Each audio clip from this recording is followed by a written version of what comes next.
नमस्कार, मैं हूं जल्पा क्षत्रिय और आप देख रहे हो के न्यूज नेशनल। देश के आर्थिक बदलाव के लिए उठाए गए मजबूत कदम को 24 जुलाई को 30 साल पूरे हो गए।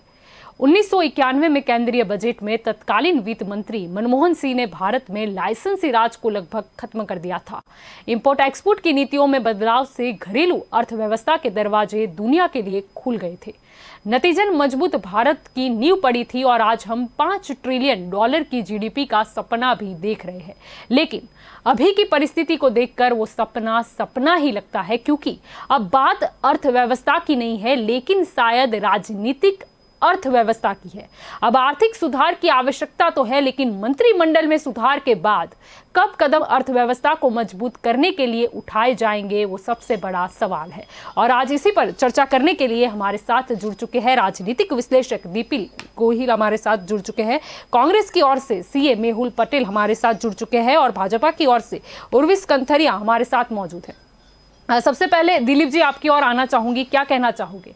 30 साल जो है वो पूरे हो चुके हैं। एक बड़ा कदम उठाया गया था जब वित्त मंत्री मनमोहन सिंह थे। आपको क्या लगता है कि इस बार अर्थव्यवस्था में, यानी कि अगर हम आर्थिक सुधार की बात करें, इकोनॉमिक रिफॉर्म्स, उसकी कितनी आवश्यकता है? आवश्यकता तो बहुत ही है और हम सब स्वीकार करते हैं कि जो हमने शुरू किया था 90 के दशक में, उनको धीरे धीरे आगे बढ़ाना चाहिए। लगभग सभी सरकार ने इसके लिए कोशिश भी की। वाजपेयी सरकार ने भी वो कोशिश की थी। मनमोहन सिंह तब वित्त मंत्री थे और फिर आगे जाके वो प्रधानमंत्री भी बने। उन्होंने भी, उनकी कोशिश थी, लेकिन फिर पॉलिटिक्स आ जाता है बीच में और कुछ कदम आप नहीं ले पाते। जैसे सरकार की जो कंपनियां हैं, जिसको हम पब्लिक सेक्टर की यूनिट है, उनको बेच के प्राइवेट सेक्टर में देना है, तो वो ऐसा डिसीजन होता है जिसका पॉलिटिकल कंट्रोवर्सी होती है।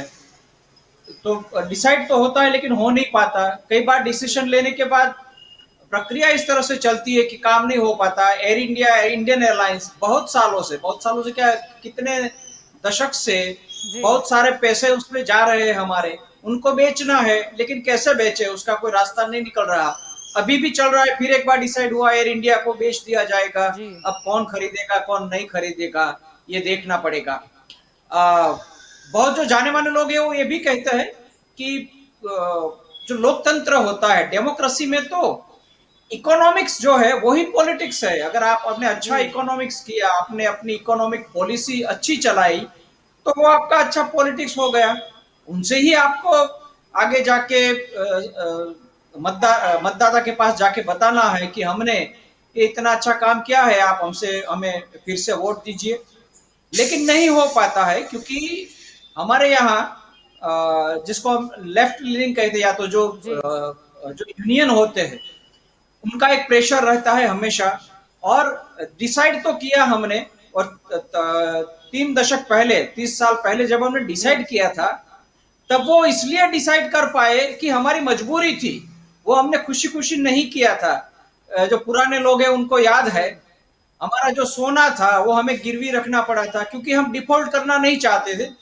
भारत गरीब देश माना जाता था उस जमाने में, लेकिन फिर भी कभी डिफॉल्ट नहीं किया था। तो हमारा डिफॉल्ट ना हो, इसलिए चंद्रशेखर की सरकार थी, तब हमने यहाँ प्लेन में सोना भर के स्विट्जरलैंड और बाद में लंदन भेजा था, क्योंकि हम डिफॉल्ट नहीं करना चाहते थे और एक छोटी सी लोन उस पर लेना चाहते थे।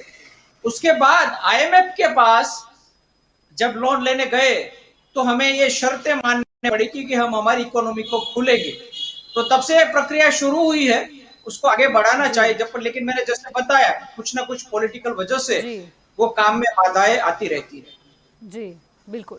आपकी ओर आना चाहूंगी उर्विस जी, क्या कहना चाहोगे? 30 साल के बाद अब फिर से अर्थव्यवस्था को संभालने के लिए इकोनॉमिक रिफॉर्म्स, यानी कि आर्थिक सुधार की काफी आवश्यकता है।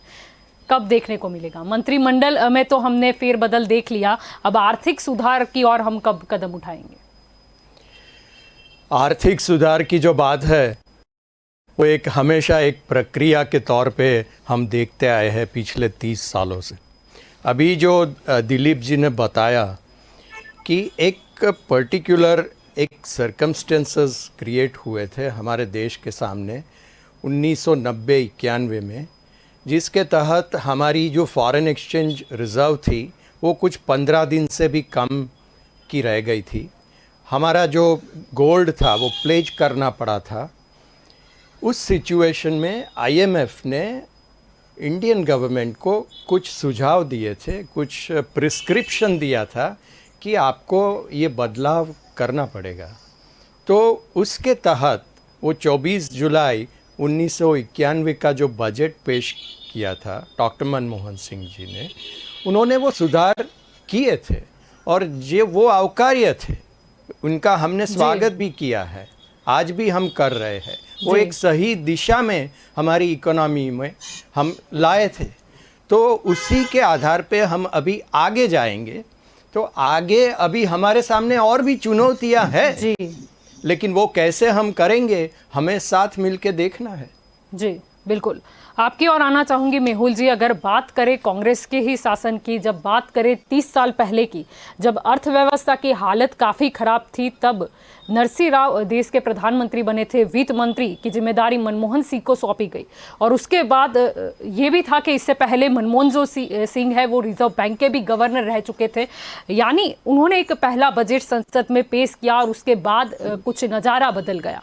यानी इकोनॉमिक जो रिफॉर्म्स की आवश्यकता उस वक्त थी वो आया, जिसकी वजह से भारत देश की जो अर्थव्यवस्था है उसने गति भी पकड़ी। क्या अभी इसकी जरूरत नहीं है? जैसे अभी उर्वेश जी ने बताया और दिलीप जी ने भी बताया कि ये एक निरंतर प्रक्रिया होती है, कि उसमें ऐसा नहीं है कि आज जरूरत है कि नहीं है, पर जरूरत कितनी है वो बहुत इंपॉर्टेंट रहता है।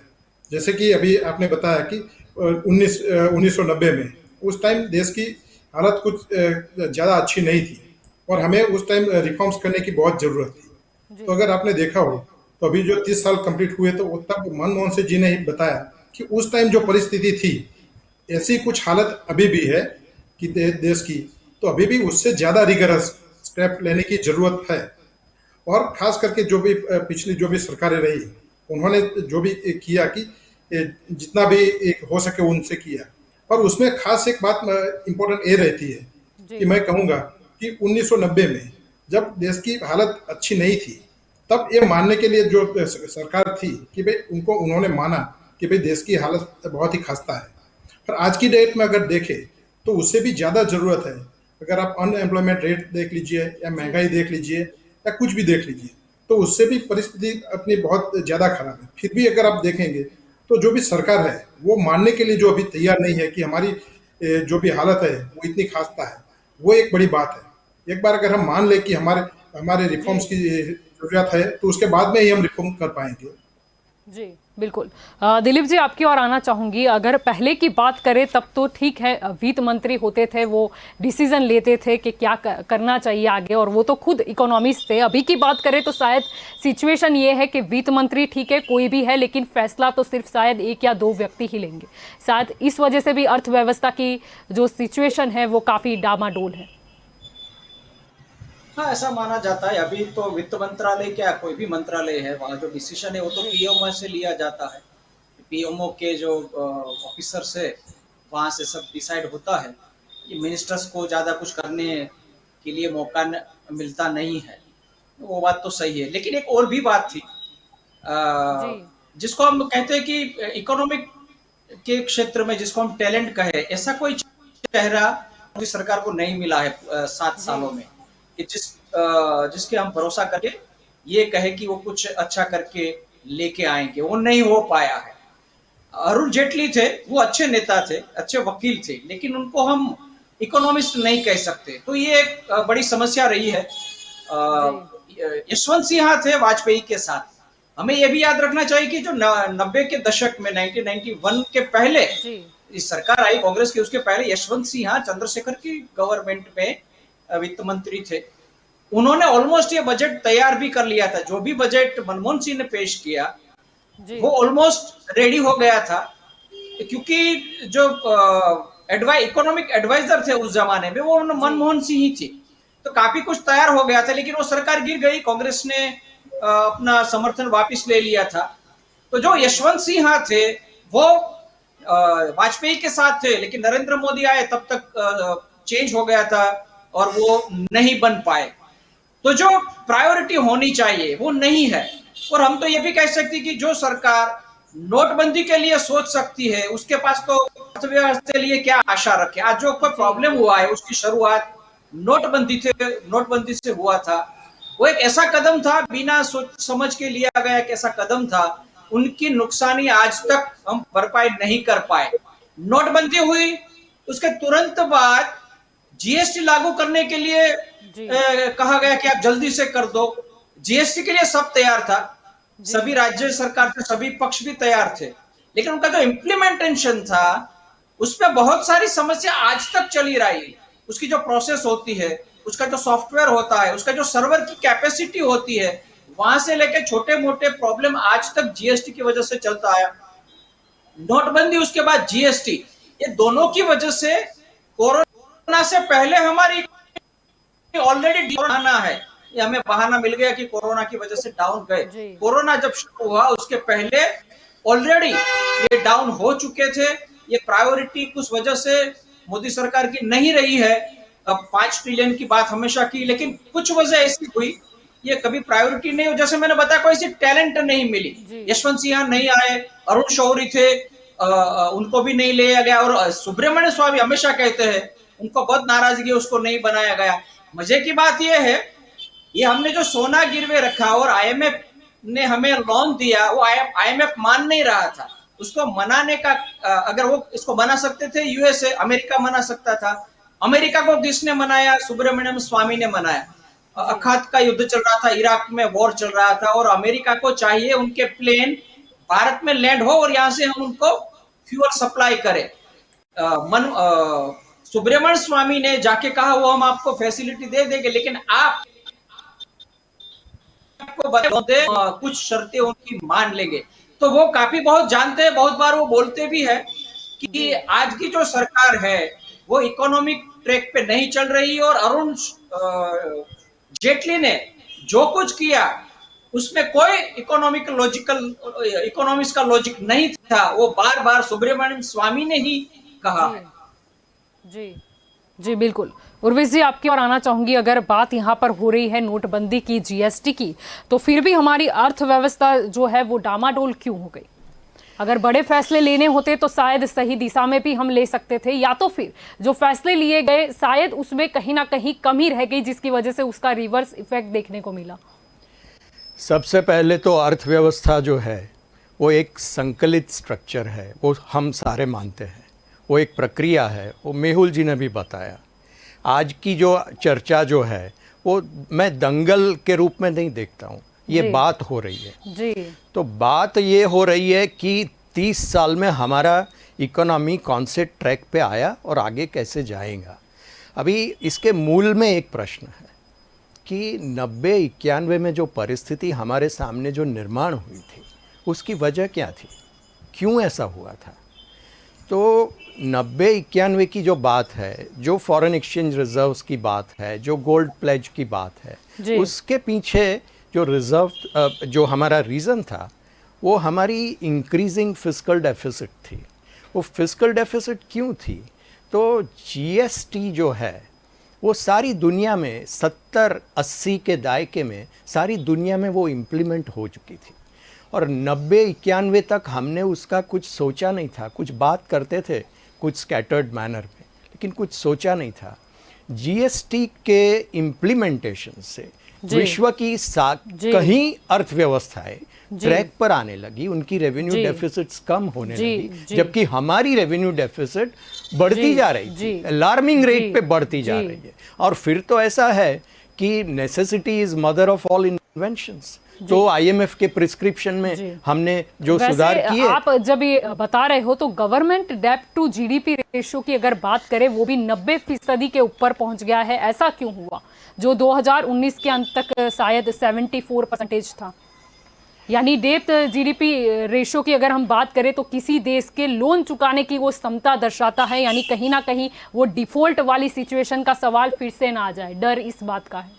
लगातार हम ग्रोथ प्लैंक पे थे इस दशके में। 2017-18 आप देखो, हमारा ग्रोथ पाथ ठीक था। अभी जो पैंडेमिक जो हुआ वो सारे विश्व को असर किया उसने।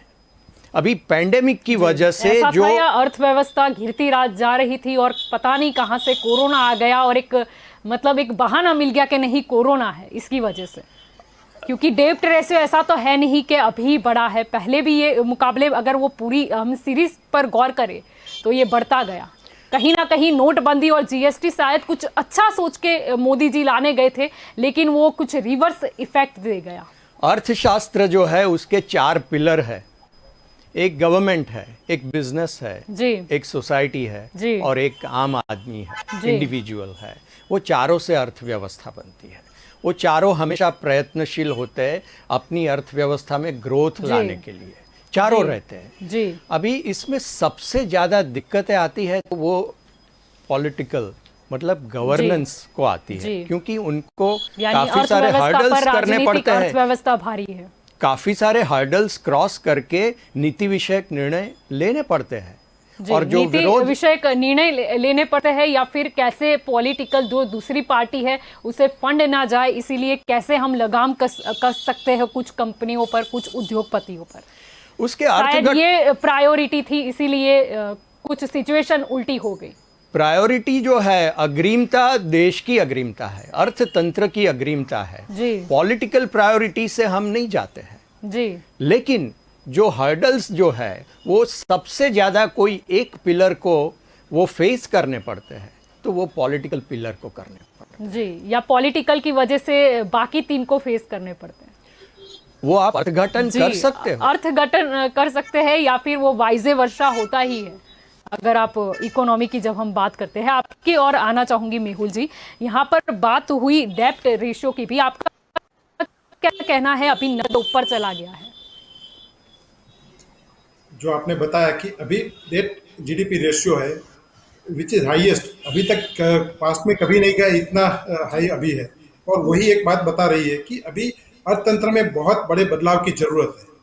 जो दूसरे बदलाव की जो बात की, अभी तक जो लास्ट 7 साल में जो भी बदलाव किए, जैसे अभी उर्विश जी, वो नोटबंदी कामयाब है या नाकामयाब, वो अभी स्वीकार नहीं करेंगे कि वो पूरी तरह से नाकामयाब रही है।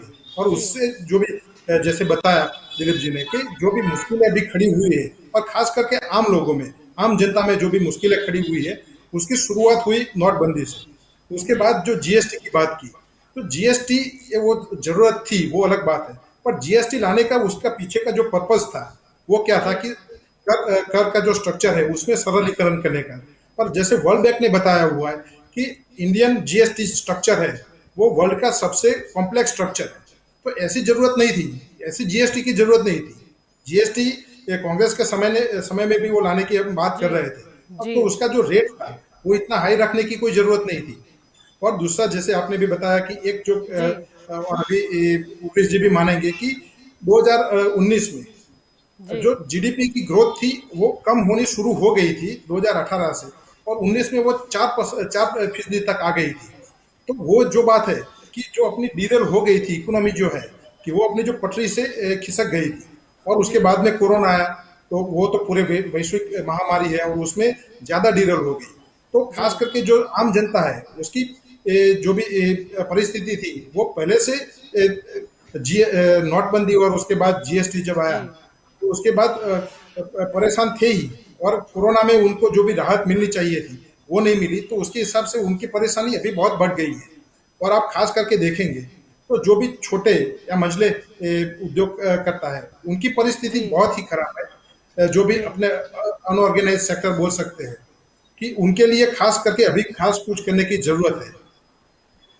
जी बिल्कुल। दिलीप जी, आपकी ओर आना चाहूंगी। यहाँ पर कांग्रेस के द्वारा ये भी ट्वीट किया गया था अभी जब 24 जुलाई को 30 साल पूरे हुए, कि पहले के समय में ये था कि आर्थिक व्यवस्था को संभालने के लिए ये उदारीकरण लाया गया था, और अभी ऐसा है मोदी सरकार में कि आर्थिक उदारीकरण जो अर्थतंत्र को तबाह कर रहा है। क्या कहना चाहोगे? जैसे हमने कहा, शुरुआत तो चंद्रशेखर की गवर्नमेंट में ही हो गया था। वो यशवंत सिंह वगैरह ने सोच लिया था कि हमें करना पड़ेगा। नरसिंह राव के समय में वो हुआ, लेकिन जैसे मैंने बताया थोड़ी मजबूरी भी थी, करना पड़ा। नहीं करते तो क्या करते, तो हमें तो सोच समझ के करना था, वो नहीं हो पाए। और बाद में राजीव गांधी आए तो उन्होंने टेक्नोलॉजी के लिए काफी कुछ किया, लेकिन फिर वो भी उलझ गए बाकी के पॉलिटिकल जी इश्यूज में। तो वो भी जो करना चाहते थे वो टेलीकॉम, अगर हम लेट हो गए टेलीकॉम और थोड़ा सा जल्दी आ जाता जी भारत को तो फायदा होता। हमने कोशिश की लेकिन उसमें भी बहुत सारी समस्या आई और थोड़ा सा हमें लेट हो गया। जो भी हमारे यूनिट थे जी उनको प्राइवेट सेक्टर में देना था तो बस उसमें काफी मुश्किलें खड़ी हुई थी। कांग्रेस के जमाने में भी खड़ी हुई थी, अभी भी खड़ी हुई है। जी तो एक बार डिसाइड करते हैं लेकिन फिर उसका पॉलिटिकल उससे क्या होगा वो सभी सरकार सोचती है और फिर नहीं कर पाती है। इस सरकार ने, ये भी to be fair to this government, जी मोदी सरकार ने भी कुछ कदम उठाए, समझे, बैंकिंग के लिए काफी कुछ जी नए कानून लाए हैं। अगर कोई डिफॉल्ट करती है कोई कंपनी तो उसके पास वसूली कैसे कर जाए, तो हमारे पास कोई कायदा ही नहीं था। जी तो उनके लिए हम नए जी एक्ट लेके आए हैं। जी लैंड एक्विजिशन के लिए भी एक्ट लाए थे, जी लेकिन फिर देखो लैंड जब वो लाए गए फिर विरोध हुआ तो फिर सरकार ने कुछ कदम पीछे खींचना पड़ा। जी कृषि में जो भी कुछ किया गया है, कृषि में भी जरूरत है कि हम उसमें रिफॉर्म लाए। लेकिन हम जी बिल्कुल तीन जो बिल लाए गए, जो तीन हमने एक्ट बनाए, उनका इतना जी विरोध हुआ कि वो आज अटका हुआ है। जी अगर जी वही जिनकी आवश्यकता तीन थी जी जो कृषि के तीन की आवश्यकता थी, वो अगर फार्मर के साथ बैठ के लाया गया होता तो वो फार्मर के फायदे के लिए भी हो सकता था। और वो राज्यों पे छोड़ना था। ये राज्यों का विषय है कृषि। एक आप मॉडल एक्ट बनाओ, ये समझाओ कि अगर मार्केट फोर्सेस आएंगे जी कृषि में तो किसानों को फायदा होगा। अगर वो अप्रोच के साथ किया गया होता तो वो रिफॉर्म भी आज काम कर रहा होता। वो भी कोशिश हुई, नहीं हो पाई। तो ये काफी कैसे कोशिश है, इस सरकार में भी थोड़ी बहुत कोशिश हुई है। जी लेकिन कई बार ऐसा लगता है कि ये इकोनॉमिक पॉलिसी है, वो प्रायोरिटी नहीं है, राष्ट्रवाद है, बाकी जी कुछ पॉलिटिकल इश्यूज है इकोनॉमी हो जाती है जी और वो उसका प्रायोरिटी है बीजेपी का और उसमें उसका फायदा होता है इकोनॉमी में। साथ साथ में अगर रिफॉर्म हो जाए तो ठीक है, उनकी प्रायोरिटी नहीं रही है, ये हम कह सकते हैं। जी बिल्कुल। आपकी ओर आना चाहूंगी उर्विश जी। यहाँ पर बात वो भी हुई मतलब जब कंपनी कोई डिफॉल्टर साबित होती है, यानी कि जब कंपनी का दिवालिया निकलता है, ये भी हमने देखा कि चलो अर्थव्यवस्था की अगर हम बात करें तो उसको संभालने के लिए ये उदारीकरण का लॉजिक जो है वो समझ में बिल्कुल आता है। लेकिन एक नई पॉलिसी भी मोदी सरकार के काल की बात करें लाई गई, जहाँ पर कंपनी जो है वो खुद को दिवालिया जो है वो घोषित कर देती है। लेकिन उसमें ये हुआ कि जिनकी संख्या अभी अगर हम देखें तो 4,540 है। लेकिन इसमें यह हुआ है कि जो भी बिजनेसमैन है, यानी कि जिसकी कंपनी है, वो कंगाल नहीं हुआ है, लेकिन उसकी कंपनी कंगाल हो गई है। शायद यही जो ये उलझा हुआ सा जाल है, उसी में शायद अर्थव्यवस्था को नुकसान जा रहा है। हमारी अर्थव्यवस्था में कंप्लायंस का एलिमेंट वो कम था और वैश्विक स्टैंडर्ड के हिसाब से तो हम बहुत पीछे थे। मोदी जी ने वो जो रिफॉर्म्स किए उसमें कंप्लायंस को बहुत अहम उन्होंने भूमिका दी। तो आप डीमोनेटाइजेशन की बात करो, जीएसटी की बात करो, आईबीसी की बात करो, तो सभी में कंप्लायंस का इंटेंट दिखता है। अभी इकोनॉमिक प्रिंसिपल ये कहता है कि जब आप मेजर रिफॉर्म कुछ करते हो तो वो इमीडिएट टर्म, मिड टर्म में थोड़ा सा पेनफुल रहता है। जो लॉन्ग टर्म गुड होता है वो शॉर्ट टर्म पेनफुल होता है। कोई सर्जरी होती है तो पेनफुल होती है, लेकिन अच्छे के लिए होती है। तो हमने जीएसटी जब इंट्रोड्यूस किया था तभी कुछ सिस्टम में भी कुछ कमियां होगी शायद, क्योंकि इतना बड़ा सिस्टम है, 131 करोड़ है, काफ़ी लोग व्यापार कर रहे। तो इसके पीछे जो इंटेंट था वो सही था, लेकिन अभी का जो है मिड टर्म आइडिया बहुत अच्छा था, लेकिन कहीं ना कहीं कुछ अनुभवी लोगों की शायद कमी पड़ गई। मैं ये बात कर रहा हूँ कि शॉर्ट टर्म पेन की बात कर रहा हूँ, अभी मिड टर्म में है जीएसटी के बाद। तो जीएसटी रेवेन्यू जो आज हो रही है उससे काफ़ी हमारा प्रोडक्टिविटी बढ़ा है, गवर्नमेंट का वो रेवेन्यू सिस्टम का प्रोडक्टिविटी बढ़ा है और वो धीरे धीरे करके हमारा इकोनॉमी को ट्रैक पे लाने में एक मेजर इंस्ट्रूमेंट होके रहा है। तो ये सुधार की जो प्रक्रिया है उसमें short term pains against long term gains, इसके बीच में संतुलन का सवाल जी है। लॉन्ग टर्म यानी कितना लॉन्ग टर्म?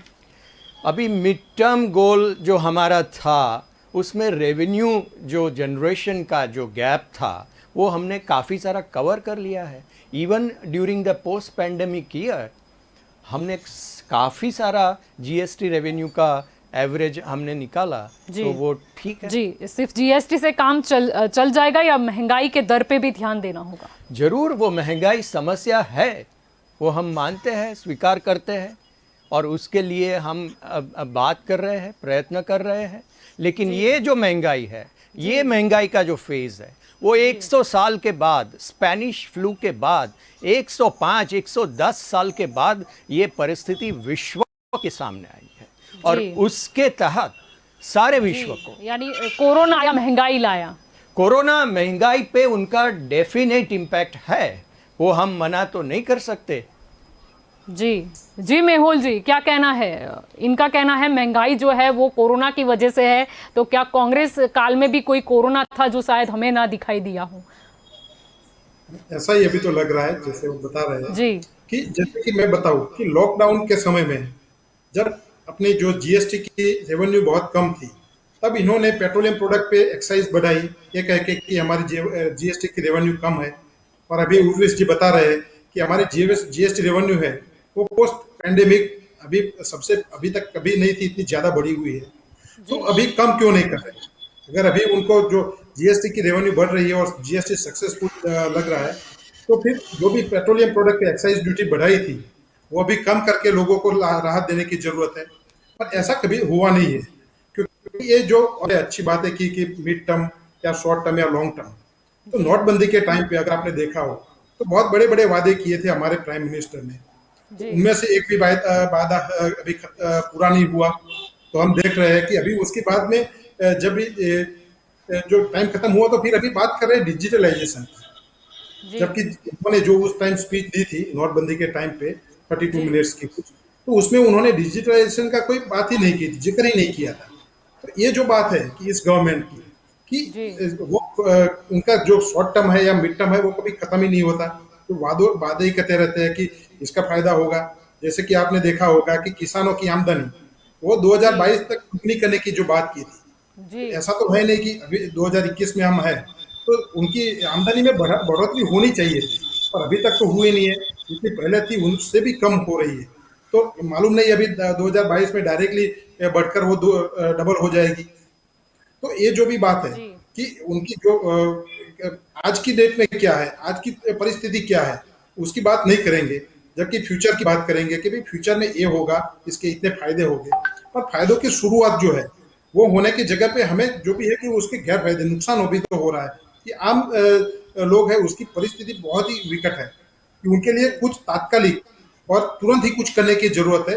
वो पहले तो स्वीकार करने की जरूरत है इस सरकार को, तब जब जाके वो गलती स्वीकार करेंगे कि भाई अभी भी अगर आप देखेंगे तो प्रधानमंत्री या अपने वित्त मंत्री है वो बता रहे हैं कि सब सलामत है, इकोनॉमी है वो बहुत बढ़ रही है, सब कुछ।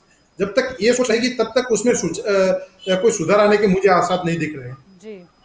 जी, आपकी जो बात है, प्रधानमंत्री जी कुछ कहेंगे तो वो सकारात्मक तौर पे कुछ कहेंगे, इनका मतलब ये नहीं है कि वो नहीं स्वीकार कर रहे हैं कि हमारी समस्या क्या है क्या नहीं।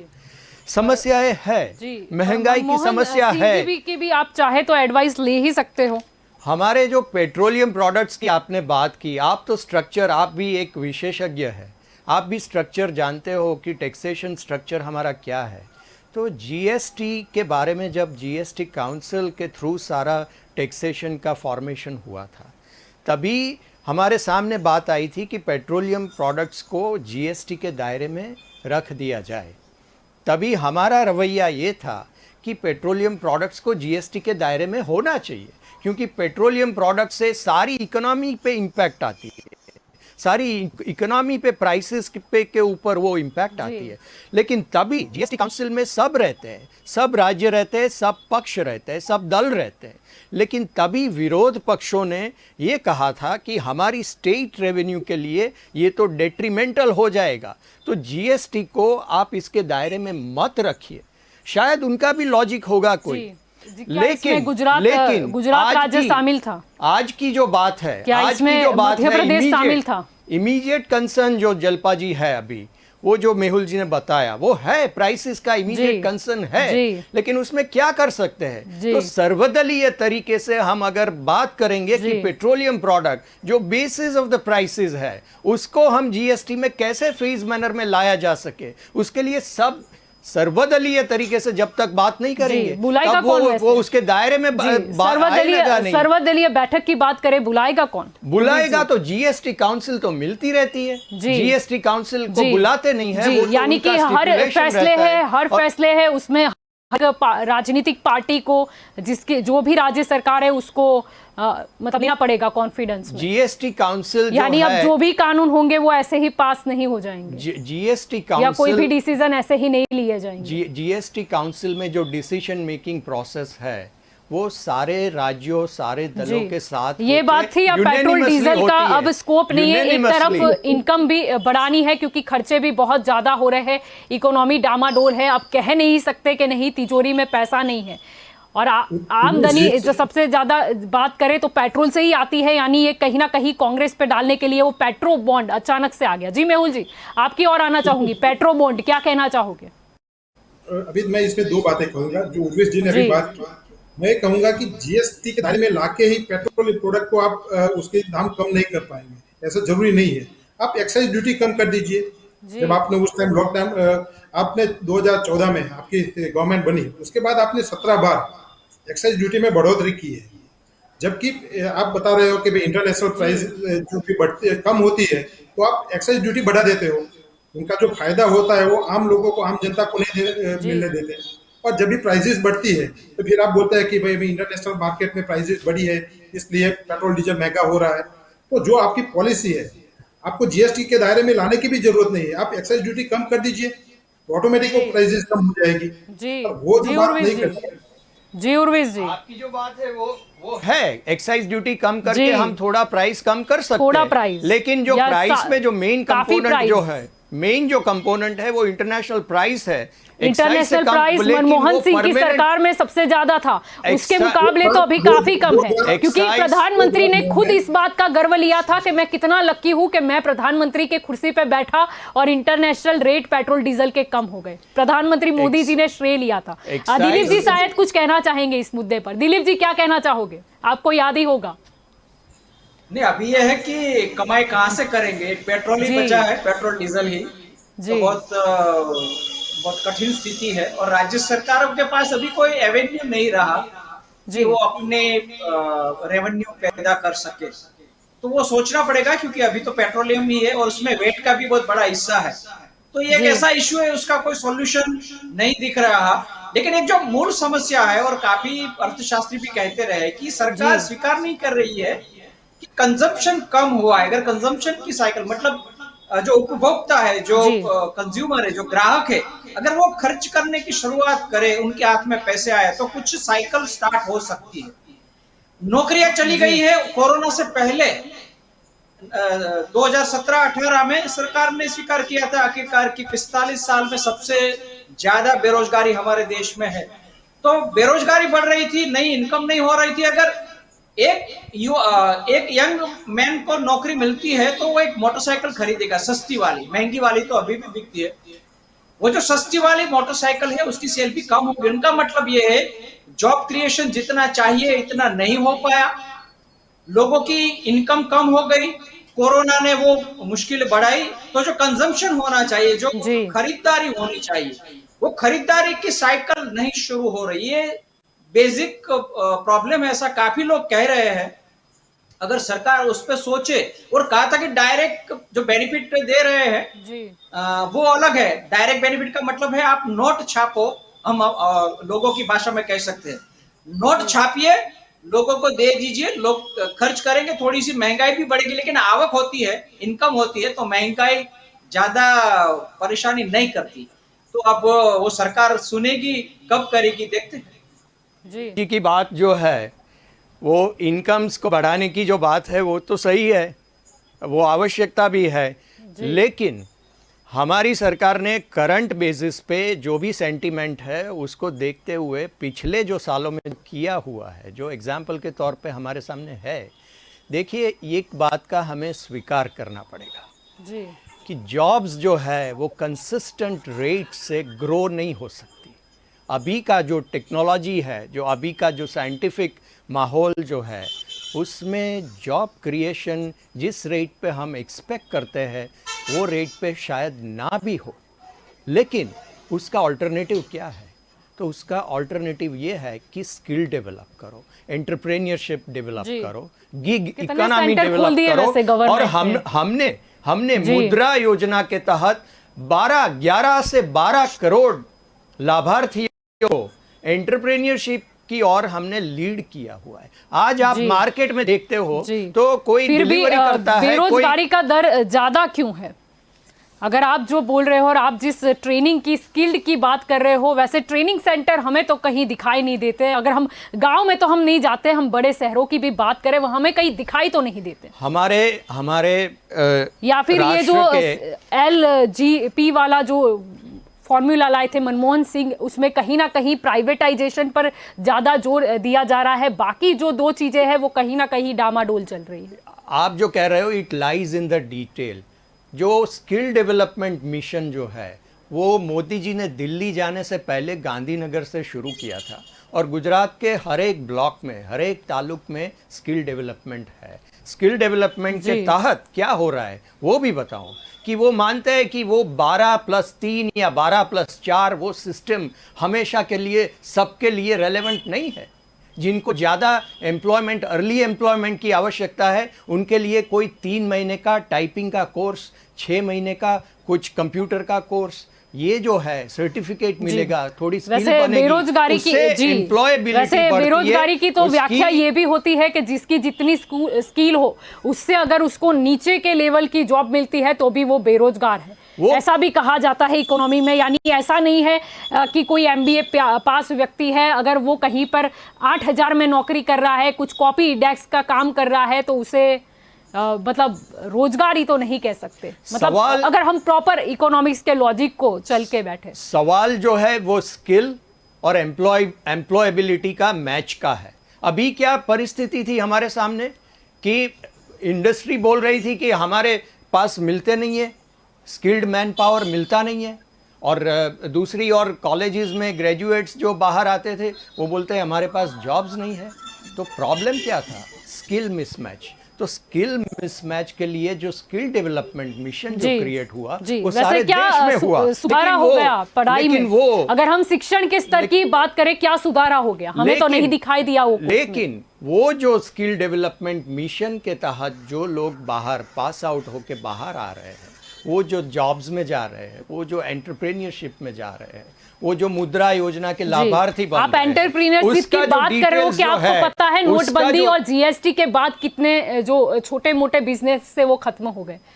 उसका आंकड़ा आई थिंक मुझे यहाँ पर बोलने की जरूरत नहीं है। आप बात कर रहे हो एंटरप्रेन्योरशिप की, आप बात बोल रहे हो बढ़ावा देने की, लेकिन कहीं ना कहीं कुछ जो आपके रिफॉर्म से उसका उल्टा असर पड़ा है कि आपने जो शायद थोड़ा अच्छा किया था वो भी धुल गया। वो GST की वजह से नहीं है मैडम, ये पैंडेमिक जो है, पैंडेमिक ने सारे विश्व में डिमांड स्लम्प क्रिएट हुआ। वो डिमांड आज हम जो खर्च करते हैं, एक हमारे देश में एक अमीर आदमी भी आज ऐसी सेंटीमेंट पे, ऐसी टेंडेंसी पे आ गया है कि वो अपना रिजर्व बिल्डअप करने लगा है, रिजर्व बिल्डअप करने लगा है या कुछ खरीदने लगा है। वो जो परचेजिंग पावर था, क्या खरीदते हैं वो भी पता है हमें। कंट्रोल्ड स्टेट में हमारा परचेजिंग पावर रिड्यूस हो गया है सारे विश्व में, और उसी के तहत हमें ये सोचना है कि जॉब्स नहीं है, परचेजिंग पावर नहीं है, तो हम क्या कर सकते हैं? जी, तो अल्टरनेटिव एवेन्यूज जो है। मेहुल जी, आपकी ओर आना चाहूंगी। परचेजिंग पावर जो है वो काफी डाउन है, जॉब्स नहीं है, क्या कहना चाहेंगे इस मुद्दे पर? जो पहले तो भी बात हुई कि जो मैंने कहा कि ये वादों की जो सरकार है, कि जब मोदी जी आए थे तो उन्होंने बताया था कि हम हर साल 2 करोड़ जॉब क्रिएट करेंगे, जबकि वो फिगर, हाँ ऐसा हो सकता है कि उससे थोड़ी कम हो, पर अगर आप गैप देखेंगे तो 40 लाख जॉब भी क्रिएट नहीं हुई है। उसी की जगह जैसे आपने जलपा जी बताया कि जॉब्स, लोगों ने अपनी जॉब्स गंवाई है या अपने उद्योग थे वो भी बंद हो गए। तो वो जो बात है, तो परचेजिंग पावर की जो बात है, हमारे जो राहुल जी ने भी बीच में अभी कहा था कि जो गरीब लोग हैं उनको डायरेक्टली कैश जो देने की जरूरत है। ये जो बड़े इन्होंने इकोनॉमिक पैकेज डिक्लेयर किए, कोविड में जो बात की, उसकी जगह पे अच्छा था कि लोग उसका आम जनता को कोई फायदा नहीं हुआ। जो भी उनके जो चाहिए उद्योगपतियों थे उन्होंने जो फायदा लिया। और जैसे आपने भी बताया कि ये जो प्राइवेटाइजेशन, हाँ प्राइवेटाइजेशन जरूरी है, पर ऐसा जरूरी नहीं है, क्योंकि उसमें जॉब क्रिएशन जो है कि कई जो पहले हमारे जो भी रहते थे कि पब्लिक एंटरप्राइजेज रहते थे कि वो चालू रखने में भी वही था कि भाई लोगों की जॉब जो कम नहीं होनी चाहिए।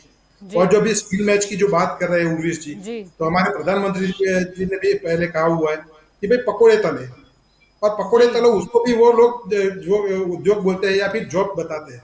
तो ऐसे नहीं है कि अभी जो है कि जब तक बेरोजगारी और ये सारी जो चीजें हैं, मैं अगर चार्टर्ड अकाउंटेंट के हैसियत से कहूं, तो एक दूसरे से लिंक रहती है कि आपको जो जॉब क्रिएशन करना है तो उसके लिए परचेसिंग पावर भी बढ़ाने की जरूरत है, और उसके लिए लोगों के हाथ में ज्यादा से ज्यादा पैसा है, ऐसे कुछ करने की जरूरत है।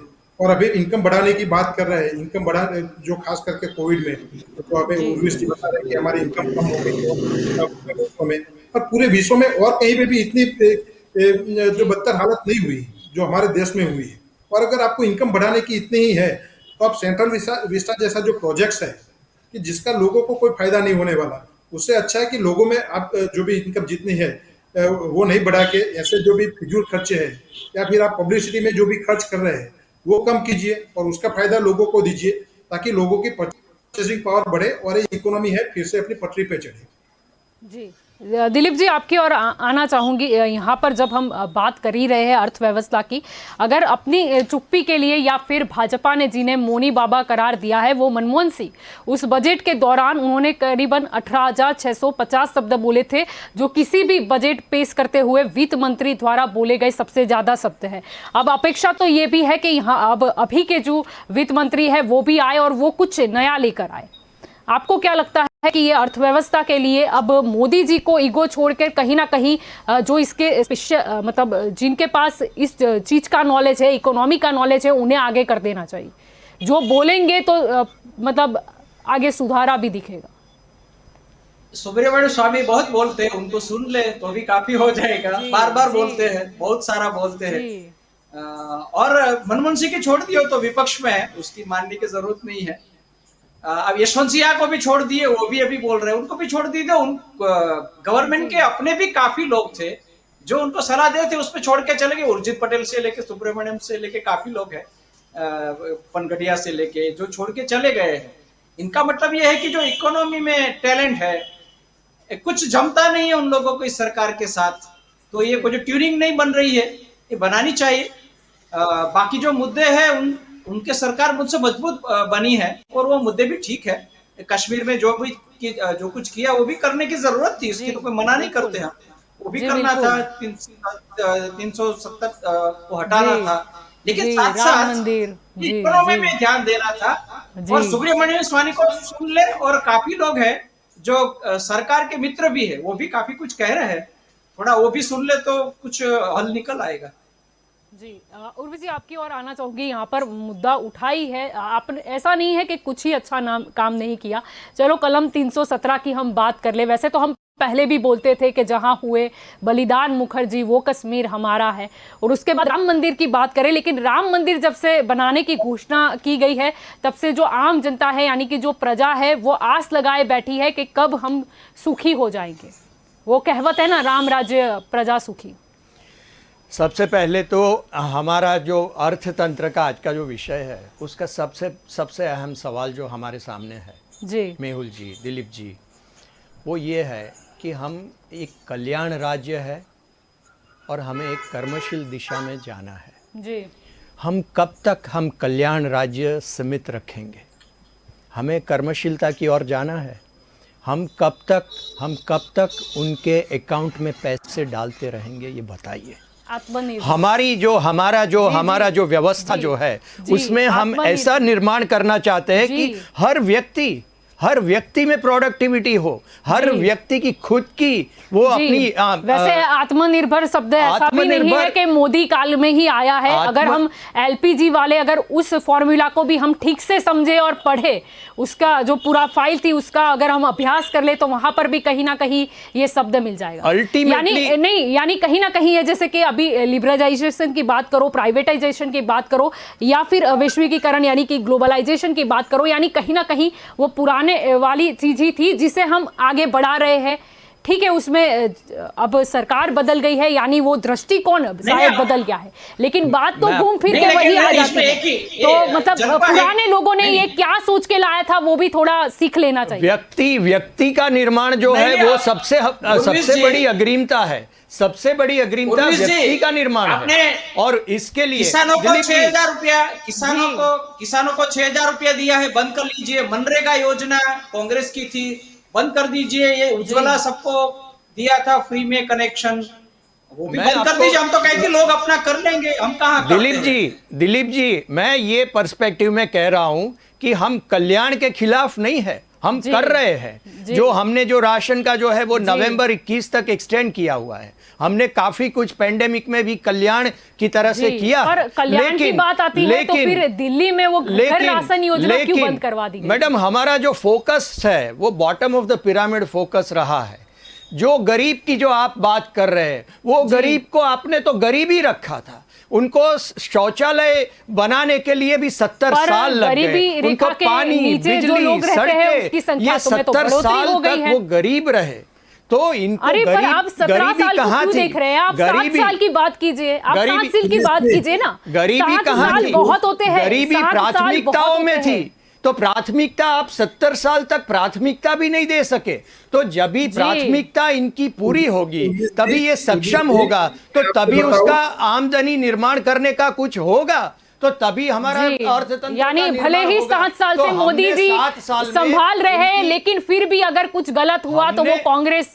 हमने 7 साल में जो आम जो गरीब आदमी है सक्षम बनाने का बिल्कुल नहीं, जिसे वो काम कर सके, बिल्कुल नहीं, जिसे वो प्रोडक्टिविटी बढ़ा सके, जिसे जीडीपी बढ़ा सके। जी बिल्कुल नहीं, जीडीपी तो बढ़ने का आप रहने ही दीजिए। और जो सपना देखा गया है 5 ट्रिलियन, वो अभी के अंक, और कोई भी बैठ जाए इकोनॉमिस्ट वो रेट तक पहुंचा ही नहीं सकता। आपने उस कदर हम गिर गए। आपने गरीब को स्लोगन बनाया, आपने गरीब को गरीब रखा, उसको वैसे स्लोगन से याद आया, बहुत हुई महंगाई की मार।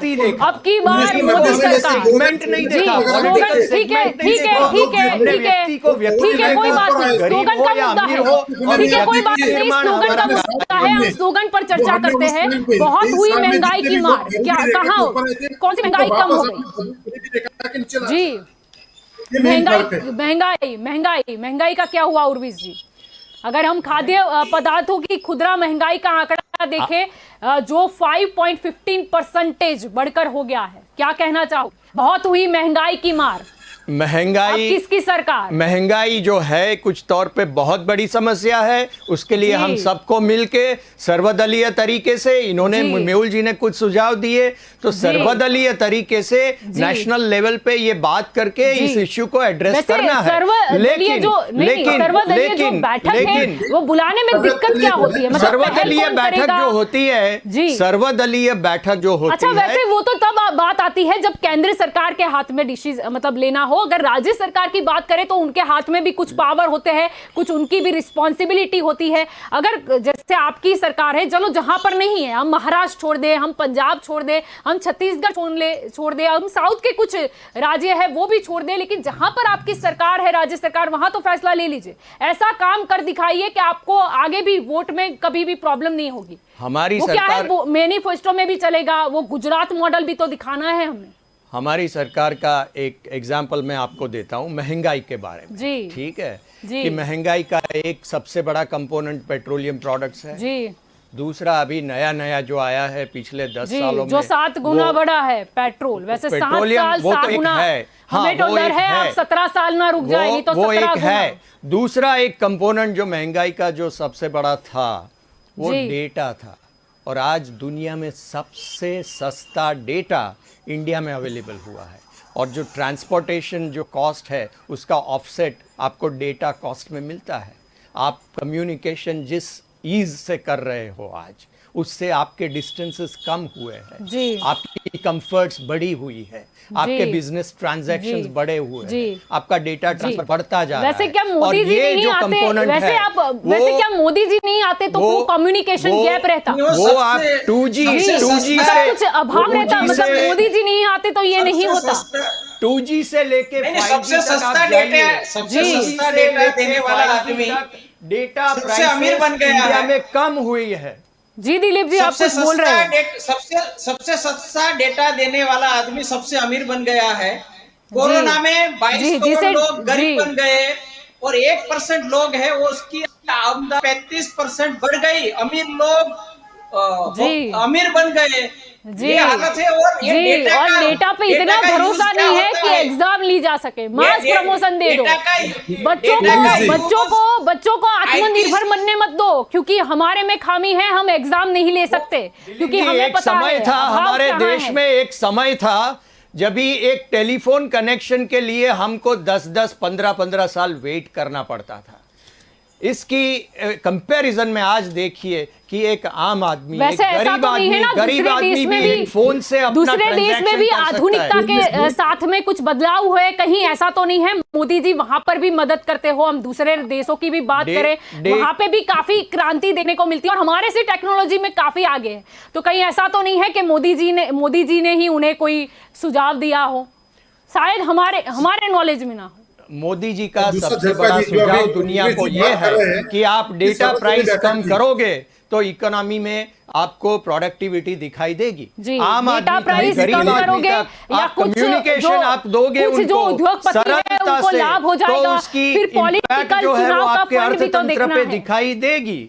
आज एक सब्जी बेचने वाला, वो भी आप फोन करके आज बात करके वो अपना प्रोक्योरमेंट करता है। जी बिल्कुल, पर इतना कॉन्फिडेंस है तो फिर एग्जाम क्यों नहीं लेते? जी जो अभी बता रहे हैं उर्वेश जी, तो उनके लिए जो इम्पोर्टेंट बात है वो डेटा या भी जो भी उनके चाहिए थे उद्योगपति के लिए है, मुनाफे की बात वही बात करेंगे। जो आम लोगों की जो बात है वो कभी नहीं करेंगे। दूसरा, वो हर बार जिक्र करते हैं कि सर्वदलीय बैठक की, पर उर्वेश जी पहले आपके प्रधानमंत्री जो है, मतलब हमारे प्रधानमंत्री, वो सुनते किसकी है? वो तो यही मानते हैं कि वो जो भी डिसीजन, जैसे आपने देखा कि नोटबंदी रात में ही ले लिया, जीएसटी का डिसीजन भी वैसे ही ले लिया, कि पूरी सिस्टम तैयार नहीं, तो वो सुनने की जरूरत है। आप तो विशेषज्ञ है, भी आपने नहीं सुनी, वो भी परेशान होकर निकल गए।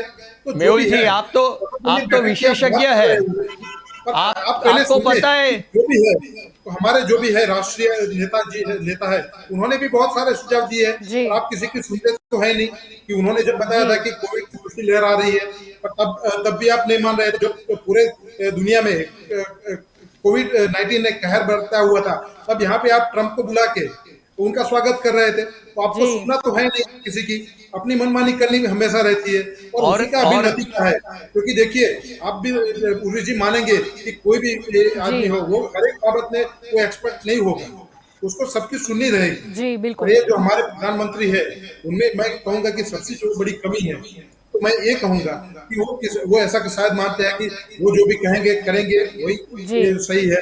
जो दिलीप जी ने शुरुआत की कि अभी सारे डिसीजन जो है वो पीएम ऑफिस से लिए जाते हैं, तो खास करके अभी भी जो हम बहस कर रहे हैं उसमें भी आप देख रहे हैं कि उर्वेश जी अभी भी एक्सक्यूजेस बता रहे हैं कि डेटा की प्राइस कम हुई है।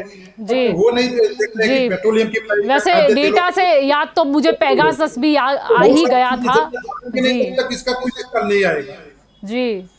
जी उर्वेश जी, मेहुल जी आप जो बात, सही बात है, डेटा बहुत आवश्यक है कि सब फोन इस्तेमाल करें, फिर वो क्या बातचीत करते हैं उससे हम रणनीति जो है वो बना सके। वो अगर टेक्नोलॉजी का यूज नहीं करेंगे तो उन्हें हम ट्रैक कहां से करेंगे?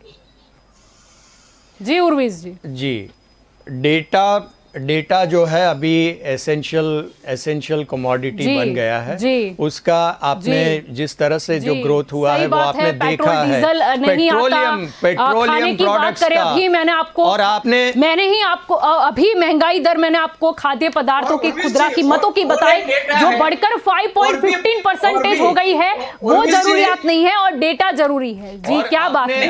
दूसरी लहर की बात की, दूसरी लहर की जो बात की, जिसके बाद लहर की मंत्रिमंडल को बदलना पड़ा जी। दूसरी लहर की बात मेहुल कोरोना का डेटा है। मेहुल जी जी। कोरोना का आपने जो डेटा है, दूसरी लहर कितनी की बात बेरोजगारी की, है, आप उनका मोदी जी डेटा की है। बात कर रहे हो, लेकिन ऑक्सीजन से एक बात ये सुन लीजिए प्लीज, एक बात लेट मी वो कंप्लीट। डेटा फिर अब क्या? जो है ऑक्सीजन से वो कितने डेथ हुए? आपने जी, वो अब डेटा दूसरी भी आप लहर आ रखिए। आपने गई दूसरी जी। लहर की जो महंगाई की बात आई, अभी महंगाई की दूसरी बात लहर आई, के पहले पेगासस की हमारी बात जो आई दूसरी जी जलपा जी। दूसरी लहर आ गई जी। मंत्रिमंडल का विस्तारण हुआ, दूसरी लहर का नतीजा, मैं बात दूसरी कर रहा हूं। लहर का नतीजा हमने देख लिया। मंत्रिमंडल में बहुत अच्छा विस्तारण हुआ, मौका भी मिल गया कि मध्य प्रदेश जिताया था, सिंधिया जी को बिठा दिया। क्या बात है। दूसरी लहर के पहले मौके पे चौका हमने जो बोलते। हमारी अग्रिमता है वो अग्रिमता के हिसाब से वैक्सीन अवेलेबल कर दिया था। बिल्कुल नहीं, आपके परसेंटेज काफी हमारे कम है। अगर आपको विपक्षी खुली वैक्सीन हमारे विपक्षी नेताओं ने क्या किया? आपको ये भी हमारे बता विपक्षी दें, नेताओं ने आपको क्या ये भी किया? बता दें कि हमारी अर्थव्यवस्था बहुत डामाडोल है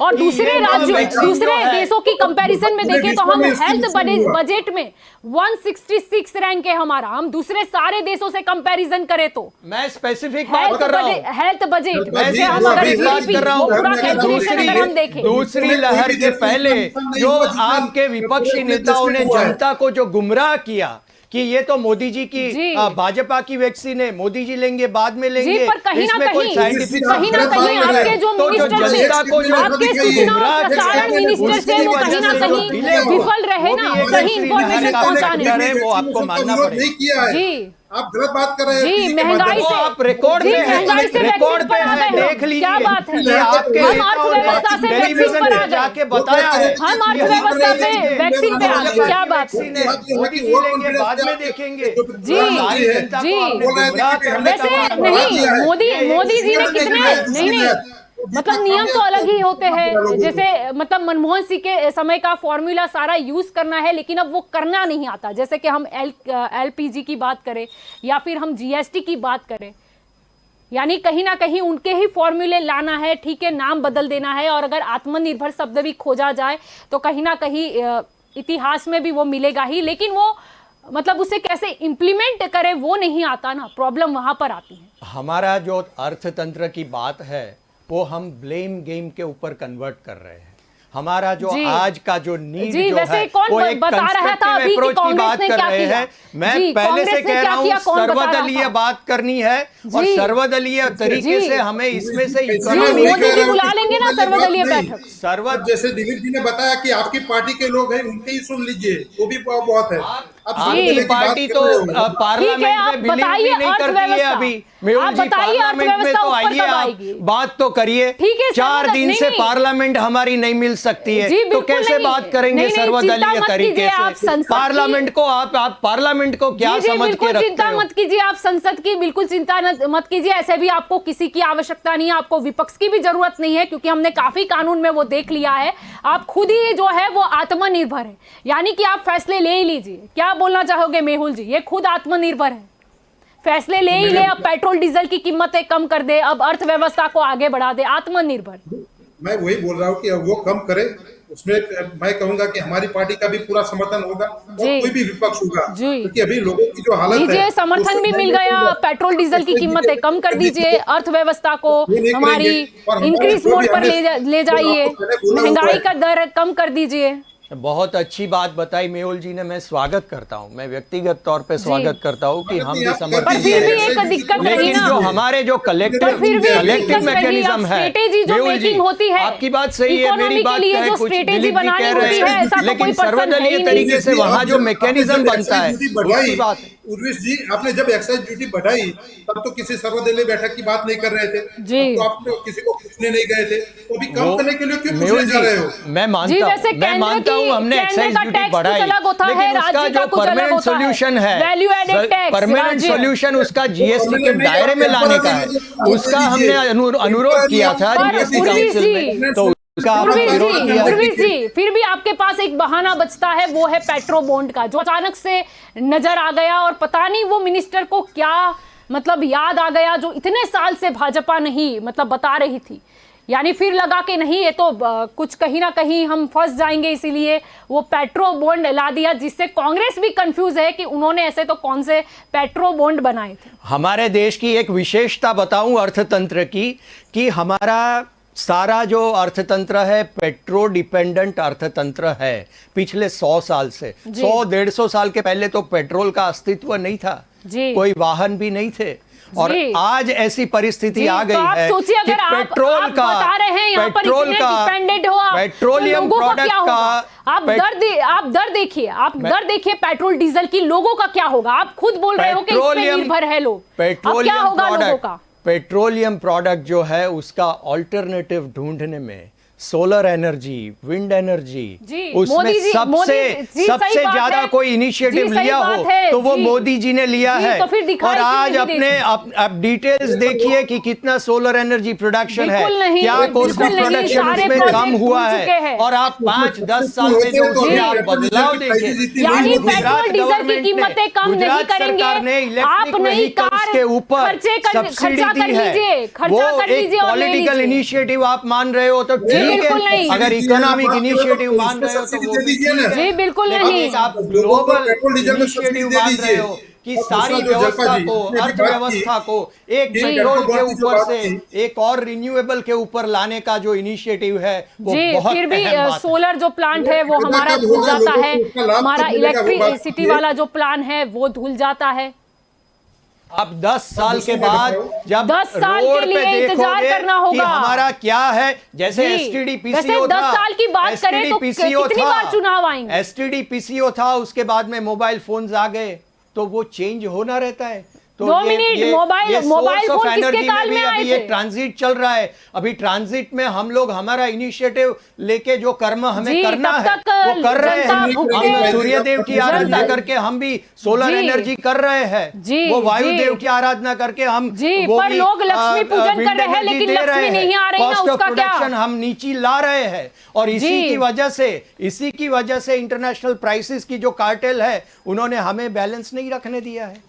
क्या बात है, लक्ष्मी पूजन लोग करते हैं, उनके घर में लक्ष्मी नहीं आती, आप जो सूर्य पूजन करके आप सोलर एनर्जी लेकर आओगे, ठीक है, लेकिन अब जनता के लिए कुछ तो सोचना होगा। जो आपने बात की पेट्रोल बॉन्ड की बात की, उसके बारे में मैं बता दूं कि उन्होंने कोई एक ही किस्त अभी तक पेट्रोल बॉन्ड की भरी हुई है और कोई भरी नहीं है। वो बता रहे हैं कि वो जो कांग्रेस के समय में जो ऋण लिया था वो चुकाने के लिए वो पेट्रोल डीजल की प्राइसेस बढ़ा रहे हैं। तो मैं ये भी कहूंगा कि जो अभी ऋण था, एक्सटर्नल डेट जो था वो भी बढ़ा हुआ है, तो बात करें वो सिर्फ गलत बात कर रहे हैं। और दूसरा मैं इसके साथ में ये भी कहूंगा अगर लोगों को राहत मिलती है तो आप भी पेट्रोल बॉन्ड बाहर निकालिए। जी, मनमोहन सिंह की सरकार हो तो पेट्रोल डीजल दिखा दो, खुद की सरकार हो तो इलेक्ट्रिक व्हीकल दिखा दो, और सूर्य देवता को दिखा दो और सब नमन कर दीजिए सूर्य देवता को, हाथ जोड़ दीजिए कि कुछ नहीं होने वाला। आपकी जो कंस्ट्रक्टिव जो बातें जो मेहुल जी है वो political, national political decision making system में आ जाए। मैं ऐसा चाहता हूं कि आपके सुझाव जो है आपकी चैनल से आपके पर सर्वदलीय बैठक हम नहीं बुलाएंगे। सर्वदलीय बैठक बुलाते हैं मैडम, ये जीएसटी काउंसिल है, वो ऐसा नहीं है कि बुलानी पड़ती है। जीएसटी काउंसिल मिलती रहती है रेगुलर इंटरवल पे, उनमें आप अपने सुझाव रख सकते हो जिससे प्राइसेस पे कमी आ सकती है। तो उनके हिसाब से तो जीएसटी का जो परसेंटेज है वो मैक्सिमम जो है वो कितना होना चाहिए वो भी हम जानते हैं। उनका सुझाव है तो मान लीजिए, आप जीएसटी क्यों इतने परसेंटेज हाई लेते हो, मान लीजिए। जीएसटी के जो स्लैब्स है वो अभी आप देखेंगे, किसी अभी आप देखेंगे, और हम कांग्रेस का नहीं मानेंगे, भले ही हम कांग्रेस का भी मानेंगे। कांग्रेस जीएसटी में भी साथ थी और हमने कांग्रेस का आभार भी व्यक्त किया था कि जीएसटी जिस तरह से पारित हुआ उसमें कांग्रेस का भी सहयोग था जी, और आज हम आभारी हैं। किसी सहयोग की जरूरत है, लेकिन अभी आगे की बात में भी उनका सहकार हमें जरूरी है। बिल्कुल, अरे सहकार तो आप मनमोहन सिंह का भी ले लोगे, पूरी कांग्रेस का नहीं बोलना चाहते हम। सोनिया गांधी और राहुल गांधी की भी बात नहीं कर रहे, सिर्फ मनमोहन सिंह को आप अगर आप कॉन्फिडेंस में ले लो तो ये जनता के लिए बहुत ही मनमोहन सिंह जी ने, भारत की जनता ने आमंत्रण दिया है कि आप एक भूतपूर्व ऑनरेबल प्राइम मिनिस्टर हो, तो आप संसद में आके अपनी बात करिए, अपने सुझाव दीजिए जिसे हमें भी कुछ ज्ञान मिले। दिया है लेकिन भारतीय जनता पार्टी ने इनविटेशन नहीं दिया। भारतीय जनता पार्टी, भारतीय जनता पार्टी लोकतंत्र का एक कंपोनेंट है जी, और हम ये देश की संसद की बात कर रहे हैं जी, कि जो चलती नहीं है, वहाँ हमारे ऑनरेबल प्राइम मिनिस्टर अभी वैसे इकोनॉमिक क्राइसिस पॉइंट पे वो आके अपने विचार भी नहीं रख सकते। ऐसी परिस्थिति हमने बना के रखी है। क्यों नहीं जाती? इतना दुख आपको इकोनॉमी हमारी नहीं चलती ये तो क्यों नहीं संसद होता? क्या सर्वदलीय नहीं है? संसद चले तो संसद क्यों आप चलने नहीं देते? जी वो सर्वदलीय नहीं है क्या? संसद चले नहीं चले, आप पहले जी। संसद क्यों नहीं चल रही? वैसे 2 मिनट आपको बैठक बुलाने की भी क्या जरूरत है? वो पेगासस है ना, आप जान लीजिए कि उनके मन में क्या चल रहा है, बातचीत करते होंगे, पता तो आपको चल ही जाएगा, रिपोर्ट तो आपको ही होगा। आपको हर सत्र के पहले एक इश्यू मिलता है, संसद में आके बात करिए ना। संसद में आके बात मिलता है या इश्यू है इसीलिए मिल जाता है? नहीं चल रहा था तब संसद की आपको कोई आवश्यकता नहीं थी, तो अभी संसद की आवश्यकता क्यों है? जी, अभी कोई बात एक आप नहीं। कह रहे हो कि ठीक है, गहन परिस्थिति है। चलो संसद का छोड़िए, अर्थव्यवस्था कब चलेगी? अर्थव्यवस्था की विषम परिस्थिति में आप संसद में आके अपने सुझाव भी नहीं रखते। जी सही बात है, सही बात है, क्या बात है? यानी सुझाव कांग्रेस ही देगी वरना से नहीं ज्यादा होगा। कोई प्लेटफॉर्म नहीं है सर्वदलीय प्लेटफॉर्म। जी, और जी, वो जी, संसद, वो बिल्कुल। लोकतंत्र की जो गरिमा है, जी, वहाँ वैसे हमारी सुझाव तो समस्याएं काफी उन्होंने डिस्कस दूसरे होती भी दिए है, हैं। वहाँ आप आते नहीं हो। पेगासस की बात हो या कृषि कानून की बात हो, सुझाव तो वैसे इस साइड से बहुत कुछ आए या आपको वो चाहिए नहीं? हमारा ओपन एंडेड अप्रोच है, सबके सुझाव हम कंस्ट्रक्टिवली लेते हैं। सुझाव मैंने अभी आपको बताया कि सुझाव जीएसटी करेंगे लेकिन करेंगे सर्वदलीय पारित हुआ था और हमने सर्वदलों का आभार किया था। सबसे मिलते हैं, सर्वदलों के नेता से मिलते रहते हैं। अभी मनमोहन सिंह जी से भी मिलते हैं, पवार जी से भी मिलते हैं, ममता जी से भी मिलते हैं। जी ममता, तो आप बताइए, आप बात करने की कोई वो नहीं है, मनाही नहीं है। तब किसकी राय ली थी? आप किसने सुझाव लिए थे? आप वो बता दीजिए सिर्फ कि 3 किसान बिल आपने पास किए, तब किससे आपने वार्तालाप किया था? किसान बिल जब हमने रखे थे, उसके पहले जो प्रोसीजरल एस्पेक्ट था, उसमें आपने क्या सुझाव दिए थे, वो भी आप बताइए। अरे आपने किसी के सामने वो रखे ही नहीं कि किसानों से आपने कोई वार्तालाप नहीं किया। ठीक है, यहाँ पर पहले ही हमारी चर्चा इसी विषय के साथ हुई थी कि शायद आवश्यकता नहीं है, मंत्रालय किसी का भी होगा लेकिन चलेगी सिर्फ एक व्यक्ति की, क्योंकि ये बार हमेशा बोला जाता है कि अब की बार मोदी सरकार नहीं कि किसी पार्टी की सरकार, इसमें सब कुछ आ जाता है। तो दंगल देश का में आप सभी इस चर्चा में मेरे साथ जुड़े, इसलिए आप सभी का शुक्रिया। तो आज हमने बात की अर्थव्यवस्था की, हमने बात की कि अर्थव्यवस्था पर राजनीतिक जो चीजें हैं वो काफी भारी हो जाती है, इसलिए अर्थव्यवस्था नहीं लेकिन राजनीतिक अर्थव्यवस्था देखने को मिलती है। इसी से शायद परिस्थिति का ये निर्माण होता है कि कहीं ना कहीं कुछ फैसले ऐसे लेने होते हैं जिसमें वो पॉलिटिकल एंगल आ जाता है, तो उसका जो गैरफायदा है वो कहीं ना कहीं जनता भुगतती है, क्योंकि पॉलिटिकल जो दूसरी पार्टी है उसे जहां से फंड आता है, अब उसको दबाने के लिए क्या करे, फिर एक फैसला लिया जाता है, लेकिन फिर यह होता है कि वो शायद पार्टी तो कहीं ना कहीं टूट जाए लेकिन लोग सबसे ज्यादा टूट जाते हैं। यानी कि अगर उसे सही मायने में इकोनॉमी के मद्देनजर ही फैसले लाए जाए तो वो हितकारी होते हैं। अगर उसमें पॉलिटिकल एंगल आ गया तो वो फैसले शायद रिवर्स इफेक्ट भी दे सकते हैं। और ये भी बात है कि सब कुछ मुमकिन है अगर ठान लो तो, और किसी की जरूरत नहीं पड़ती क्योंकि हम सब आत्मनिर्भर हैं। तो फैसला ले लीजिए, जनता आपके साथ है, महंगाई कम कर दीजिए और इकोनॉमी जो है वो इंक्रीज होए, ऐसे प्रयास आप कीजिए। तो दंगल देश का में अभी बस इतना ही। ज़्यादा जानकारी के लिए आप जुड़े रहे के न्यूज़ के साथ। नमस्कार।